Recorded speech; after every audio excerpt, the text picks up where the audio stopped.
这个小伙儿掏出一粒黄豆大小的金子，想要当点钱花。当铺伙计不屑一顾，嘲讽金子小的连镶牙都不够。小伙口齿伶俐，好说歹说，终于换得2个铜榜。小伙刚要离开，就迎面撞上一个中年男人，对方刚从南阳回来，受人之托给小伙带了封信和一包东西。小伙不识字，让伙计帮忙念。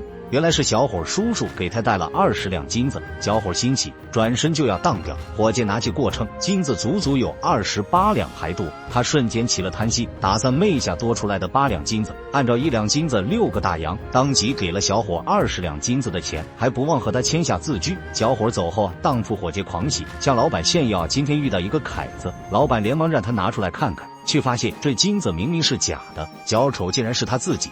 老板勃然大怒，带着手下找上小伙，双方大打出手。好巧不巧，保卫队工头队长突然赶到，老板正好拿着那块金子控诉小伙，谁知小伙矢口否认，称自己的金子只有20两，根本没有这么大，手上还有叔叔寄来的信和店员签的字据。队长让人拿来公秤过秤，果然金子有28、9两。小伙又拿出钱袋给队长清点，却发现里面全是糙米饼做的假币。这下老板是赔了夫人又折兵，只能再赔120个大洋。这个小伙叫二宝，中年男人是他的哥哥大宝。这种骗局正是2人的拿手好戏。2人来到破庙分赃，由于二宝使诈导致分配不均，兄弟俩打闹起了。结果鹬蚌相争，渔翁得利，一个乞丐趁机拿走了大钱袋，2人搜寻无果，只能收起小钱袋。2人有了赌本，决定去赌场过把瘾。兄弟俩专门买冷门，结果还真让他们赢了。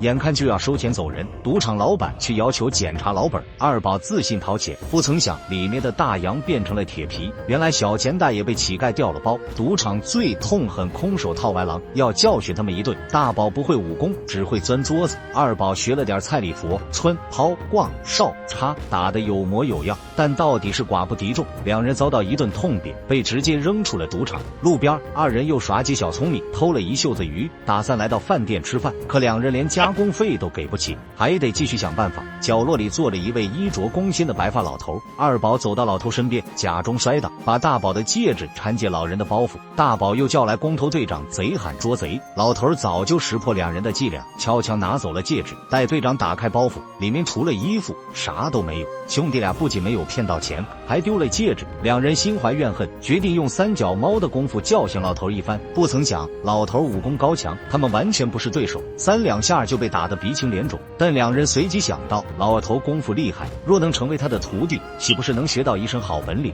？2人紧紧跟上老头，一路献殷勤，先是给老头当船板，又用衣服给老头擦凳子。老头终于答应收2人为徒。老头所传授的功夫名为花拳绣腿，大宝练拳，二宝练腿，前者花拳，后者绣腿。名字虽然奇葩，但2者合二为一，却是威力无穷。数月之后，2人已然出师。老头直言，以兄弟俩现在的身手，普通人完全不是对手。兄弟俩大喜，决定上街找人练手。刚好一群恶霸正在收保护费，2人路见不平，拔刀相助。二宝绣腿灵活，力道惊人；大宝花拳招式简单，直击要害。2人轻松解决恶霸，还赚了2个大洋。路过赌场，兄弟俩赌性大发，准备合伙去赚一笔。不想出老千时被乞丐拆穿，但这次赌场的打手已经不是对手，2人施展花拳绣腿，打得直呼过瘾。老板只能自认倒霉，赔钱了事。只是钱还没焐热，又被乞丐顺走。兄弟俩大怒，决定要好好教训他一番。二宝抢先出腿，本以为腿到擒来，不想乞丐深藏不露，面对2人前后夹击，乞丐总能明火躲过。结果花拳遇上绣腿，弄了个2败俱伤。2人无奈回到住宅，却见屋内坐着2个陌生男子。光头和尚得知兄弟俩是老头徒弟，上来就想试试他们的身手。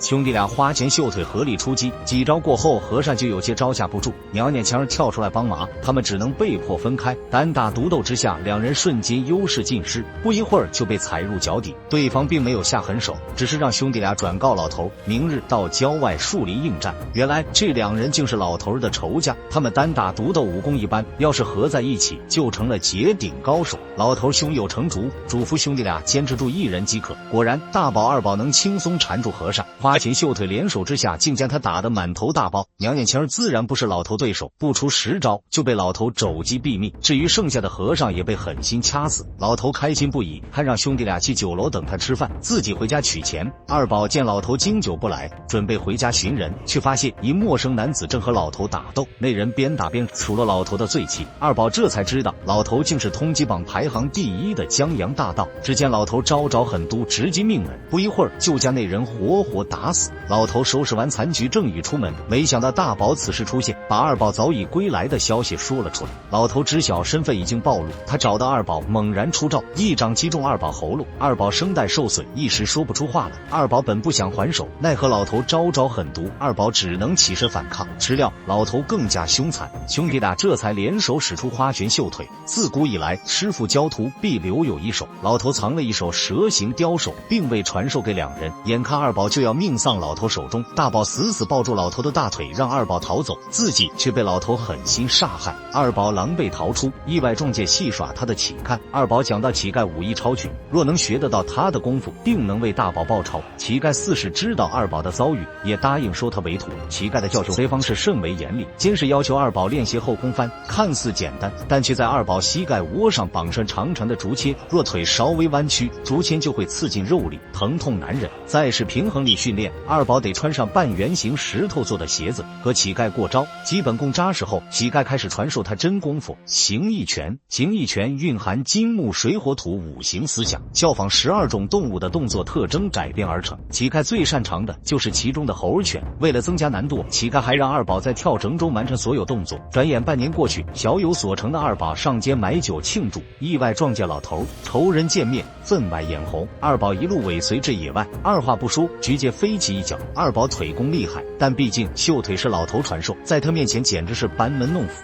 二宝变换招式，用形意拳攻击老头，一时间竟和他打得不相上下。但二宝毕竟功力尚浅，数招过后，老头看出其中破绽，打得他狼狈不堪。二宝没有死磕，而是逃走去找乞丐帮忙。老头紧追而来，一眼就识破乞丐的身份，原来他就是名震江湖的乞丐神探。老头使出花拳攻击，却难敌乞丐5行拳。老头换招，一手烟斗，一手蛇形雕手，招式变换之迅速，乞丐和二宝联手，竟也难以和他抗衡。乞丐使出终极绝招猴拳，二宝有样学样，二人上蹿下跳，抓耳挠腮。老头从未见过如此怪招，一时间不知如何与之对抗。两人攻势猛如虎，眼看就要将老头击败，不想一招不慎，乞丐双腿被老头打中，无法站立。二宝一人难敌老头，乞丐艰难起身，却被老头扔出窗外，正好落入荆棘丛中。乞丐灵机一动，和二宝联手，把荆条当作跳绳甩动，老头被困其中，难以逃脱，一个不慎被荆条打倒。二宝翻身向前，双手死死掐住老头脖子，乞丐一跃而起，一招泰山压地，结束了老头的性命。二宝终于报得杀兄之仇。